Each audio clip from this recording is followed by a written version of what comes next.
उत्तर प्रदेश के organised crime की दुनिया में अतीक अहमद और मुख्तार अंसारी वो दो नाम हैं जिसने कई दशक तक आधे से ज्यादा प्रदेश को अपने खौफ से सताया।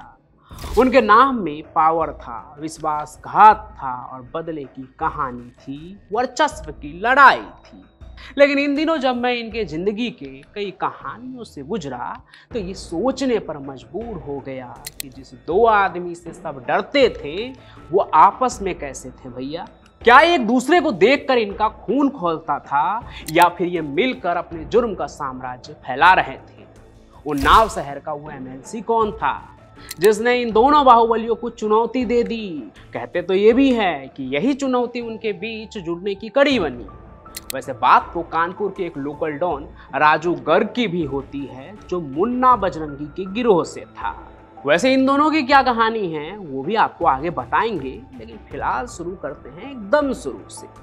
तो देखिए, सबसे पहले तो ये सवाल मेरा खुद से था कि दोस्ती या दुश्मनी, इसलिए मैंने ढूंढने की कोशिश की क्योंकि उस वक्त तो मैं था नहीं। तो जब मैंने इंटरनेट पर कई जगह इसके बारे में कुछ खंगाला कि कैसा रिश्ता था इन दोनों के बीच, अतीक अहमद और मुख्तार अंसारी के बीच, तो कई जगह देखने को मिला कि शुरुआती अदावत जो है ना वो बाद में समझौते की दोस्ती में बदली। जी हाँ, समझौते की दोस्ती। देखिए, अतीक अहमद और मुख्तार अंसारी दोनों ही उत्तर प्रदेश में अपराध की दुनिया में खेल कूद कर ही बड़े हुए और फिर राजनीति की बैसाखी पकड़ लंगड़ाने से बचे। मतलब ये कि सिर्फ अपराधी होते तो न जाने कब के ढेर हो गए होते। उन्हें तो काफी समय तक राजनीति संरक्षण ने बचाए रखा। हालांकि दोनों ही नेता होने के बावजूद भी अपराधी के श्रेणी में ही बने रहे, लेकिन उनमें फर्क था। इस फर्क को अगर मुंबई अंडरवर्ल्ड से कंपेयर करूं तो मुख्तार अंसारी दाऊद की तरह डॉन वाली जिंदगी जीता था, लेकिन अतीक पठान गैंग की तरह उठापटक करने से भी बाज नहीं आता था। प्रयागराज से ताल्लुक रखने वाले अतीक ने अपने साम्राज्य की नींव जमीन की दलाली, रंगदारी और राजनीतिक प्रभाव से रखी थी। वहीं मुख्तार पूर्वांचल में एक ऐसे बाहुबली के तौर पर उभर कर सामने आए जिन्होंने रेलवे स्क्रैप और कोयले के ठेके में अपनी पकड़ मजबूत कर अपराध की दुनिया में अपनी धाक जमाई। यानी धंधे से मुख्तार की पहचान थी और धंधे से ही उनका खौफ था। शुरुआत में उनके आपराधिक साम्राज्य समांतर रूप से चल रहे थे अतीक और मुख्तार के, जहां दोनों एक दूसरे के क्षेत्र में ज्यादा दखल नहीं देते थे। लेकिन जैसे जैसे उनकी महत्वाकांक्षाएं बढ़ी वैसे वैसे एक दूसरे के क्षेत्र में पैर पसारने का जो इनका इरादा था वो भी बढ़ा। इससे दोनों के बीच में एक ऐसी प्रतिद्वंदिता, एक ऐसी खिलाफत ने जन्म लिया जो सालों तक सतह के नीचे सुलगती रही। सतह के नीचे इसलिए कह रहा हूं क्योंकि कभी सीधे तौर पर इनकी कोई लड़ाई नजर नहीं आती है। मुझे लगा कि कुछ बातें पर्दे के पीछे रही होगी, यानी कि बहुत पहले की, जो काफ़ी मीडिया में नहीं रही होगी, इसलिए मुझे कहीं नहीं मिल रहा, मुझे नहीं पता, मैं ढूंढ नहीं पा रहा हूँ। इसलिए मैंने एक सीनियर जर्नलिस्ट से भी उनके बारे में बात की, पूछा कि क्या था उनके बीच में कोई वर्चस्व को लेकर लड़ाई हुई थी। पर इस सवाल पर उनका भी यही कहना था कि वो सीधे तौर पर कभी लड़े नहीं, बल्कि एक दूसरे को तो अपने इलाके में जगह दी। कैसे, वो मैं आपको अभी आगे बताता हूँ। बाकी जिन सीनियर जर्नलिस्ट की मैं बात कर रहा हूँ उनका नाम आशीष सिंह है और ये मोदी कनेक्ट चैनल पर पॉलिटिकल स्टोरी करते हैं। आप उन्हें भी यूट्यूब पे सर्च करके जरूर देखिएगा। बाकी हम लौटते हैं अपनी कहानी पर। तो ऐसा मान लेते हैं कि कभी शुरुआती दौर में धंधे को लेकर उनके बीच खटपट हुई होगी, लेकिन वो साथ थे। लेकिन ये साथ दोस्ताना नहीं, समझौते वाली थी। तो देखिए, उनके अवैध कारोबार अक्सर एक दूसरे से टकराते थे, जिसके कारण क्षेत्र और उनके नियंत्रण के लिए संघर्ष भी होती थी।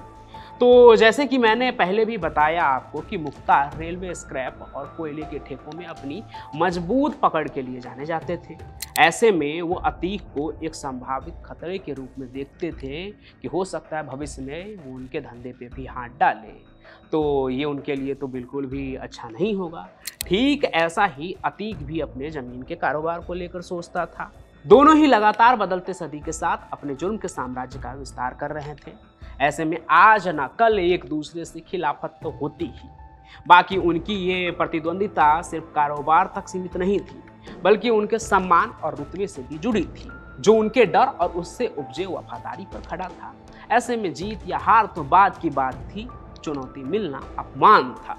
तो कहते हैं कि इससे पहले कि उनकी अदावत शुरू होती, इन्होंने बम्बैया डॉन की तरह अपना इलाका और धंधा आपस में बांट लिया और करीब 1990 के दशक के मध्य में ही उनके बीच समझौते वाली दोस्ती एक तरह से शुरू हो गई, जिसमें सिर्फ इलाका और धंधा ही नहीं बल्कि एक दूसरे की ताकत भी एक दूसरे के लिए बांट ली गई। तो जब मुख्तार के स्क्रैप और कोयला कारोबार में कोई बाहरी हस्तक्षेप करता तो अतीक उनके लिए दीवार बन खड़ा होता था।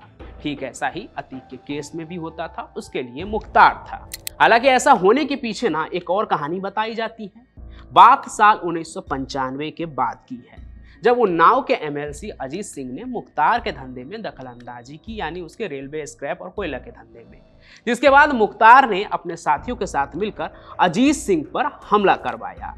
उस हमले में तो वो बाल बाल बच गए, लेकिन बाद में 4 सितंबर 2004 को बर्थडे पार्टी में ही उनकी गोली मारकर हत्या कर दी गई। और ऐसा कहा जाता है कि ये वारदात मुख्तार के जुर्म के गलियारों से निकलते हुए ही गई थी। फिर पुलिस की माने तो अजीत सिंह से मिली चुनौती के बाद कमजोर हुई उनकी साख और बदलती राजनीतिक परिस्थितियों के बीच दोनों माफियाओं ने हाथ मिला लिया ताकि कोई तीसरा उनके जुर्म के साम्राज्य पर बाहरी हमला ना करे। धीरे धीरे दोनों का ये साथ ना बढ़ता गया। फिर तो इन्होंने एक दूसरे को आपसी धंधे में भी एंट्री दे दी। अब अतीक कोयले और स्क्रैप के धंधे में भी जा सकता था और मुख्तार भी जमीन के धंधे को कर सकता था। इनकी इस मैनेजमेंट वाली दोस्ती ने न सिर्फ इनके काले साम्राज्य को बचाया बल्कि बढ़ाया भी, और साथ ही साथ बाहरी लोगों से भी बचाया, क्योंकि जब ये दोनों साथ थे तो तीसरे किसी की घुसने की हिम्मत नहीं होती थी उनके धंधे। वैसे उनके इस संबंध में कानपुर के माफिया डॉन राजू गर्ग का भी बड़ा रोल रहा। ये नाम शायद आपने क्राइम कनेक्ट पर इससे पहले नहीं सुना हो, लेकिन जिस मुन्ना बजरंगी की कई कहानी आप सुन चुके हैं, ये मेनली उसी गिरोह का सदस्य था। लेकिन उसकी वफादारी मुख्तार अंसारी और अतीक अहमद दोनों से थी। वो न सिर्फ अतीक के लिए जमीन के सौदों को अंजाम देता था बल्कि मुख्तार के धंधे के लिए भी उसके साथ खड़ा रहता था। कहते तो ये भी है कि यही अतीक और मुख्तार के बीच एक ऐसा ब्रिज था कि अगर इन दोनों के बीच कोई मनमुटाव होता था तो बीच में आकर यही उसे संभालता था। फिर तो अतीक से मुख्तार की ऐसी बनी कि कहते हैं मुख्तार ने ही अतीक को कुख्यात डी कंपनी से भी इंट्रोड्यूस करवाया, जिसका नेतृत्व कौन करता है? दाऊद इब्राहिम। कई कहानी आप सुन चुके हैं उसकी, और कल शनिवार को मैं उसके ऊपर एक लाइव भी लेकर आऊँगा, तो उस लाइव में भी आप ज़रूर मौजूद रहिएगा। कल दोपहर को हम ये लाइव करेंगे शनिवार को, उस लाइव में आप ज़रूर आइएगा। बाकी इस कनेक्शन ने दाऊद इब्राहिम से, जो मुख्तार ने अतीक का कनेक्शन करवाया था उसके गैंग से, उससे अतीक अहमद ने अपने आपराधिक नेटवर्क का काफ़ी विस्तार किया। पाकिस्तान से हथियार मंगवाने का भी उसे मौका मिला, जिससे उत्तर प्रदेश में उनकी ताकत और भी मजबूत हो गई। आगे मुख्तार की मदद से अतीक का गिरोह और भी खतरनाक बन गया।